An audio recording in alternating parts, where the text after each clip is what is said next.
Mga Panultihon, Kapitulo 22. Kung papilion kamo sa maayong kadungganan ug sa daghang bahandi, pilia ang maayong kadungganan. Ang maayong kabubuton mas bililhon pa kaysa salapi ug bulawan. Walay kalainan, ang dato ug ang kabus kay pareho silang binuhat sa Ginoo. Ang taong maayong panghuna-huna makakita sa umaabot nga kasamok ug mulikay siya niini. Apan dili kini tagdon sa tawo nga wala magamit sa iyang hunahuna ug unya magbasol siya sa kaulahian. Pagbaton og kahadlok ug pagtahod sa Ginoo ug pagpaubos. Ug makabaton kag mga bahandi, dungog ug taas nga kinabuhi. Kung gimahal mo ang imong kinabuhi, palayo sa mga litag nga maoy mobitik sa mga dautan. Tudloi ang bata kung unsaon niya pagkinabuhi, ug hinumduman niya kini sa tibuok niyang kinabuhi. Ang mga kabus ulipon sa taong dato, ug ang manghulam maulipon sa nagpahulam kaniya. Pagpugas og binhi sa pamintaha ug mag-ani kag katalagman, ug ang imong pagpanglupik dili na magpulos.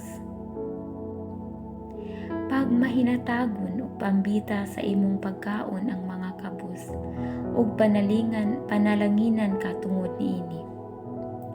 Hinginli ang tawong mapahitason ug mahimong ang panaglalis ug panag-away ingon man ang pagdinautay. Kun matinud-anon ka ug malumo nga mosulti, mahimo nimong higala ang mga hari. Ipatigbabaw sa Ginoo ang kamatuoran, pinaagi sa pagbutyag sa bakak. Ang taong tapulan magpuyo lamang sa balay, ug miingon nga tingali unyag tukbon siya sa leon kun mugawas siya. Ang pagpanintal sa usa ka bigaon, usa ka litag, mabitik niini ang mga gikasilagan sa Ginoo. Kinaiya sa mga bata ang pagbinuang ug ang pagkadanghag. Apan ang pagpanton makahimo kanila nga buotan. Kun mohatag kagasa ngadto sa mga dato o mudaog-daog sa mga kabus aron ka madato, mapobre ka hinuon. Pamati og tudloan ko kamo sa gisulti sa malamong mga tawo. Tun-i ang ilang gitudlo ug magmalipayon kamo kun timan-an ninyo kini ug sag-ulohon. Gusto ko nga mosalig kamo sa Ginoo, mao nga gisultihan ko kamo niini karon. Nagsulat ako og 30 ka panultihon alang kaninyo.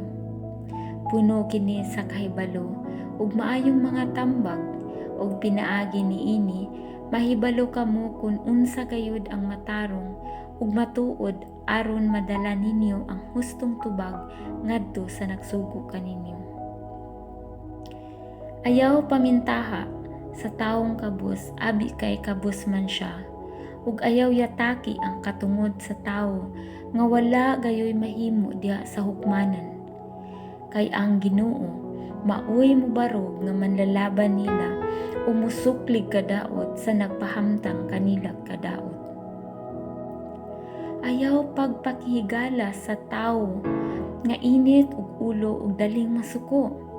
Tingalig unya makakaton ka sa ilang batasan ug dili ka na makabiya niini.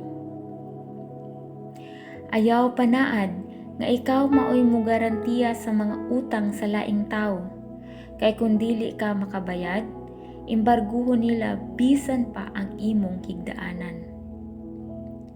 Ayaw gayud pagbalhina ang karaang utlanan sa inyong yuta nga gipahimutang sa inyong katigulangan. Ang tawo nga mao sa iyang gimbuhaton mas maayo kaysa kadaghanan ug angay makig-uban sa mga hari.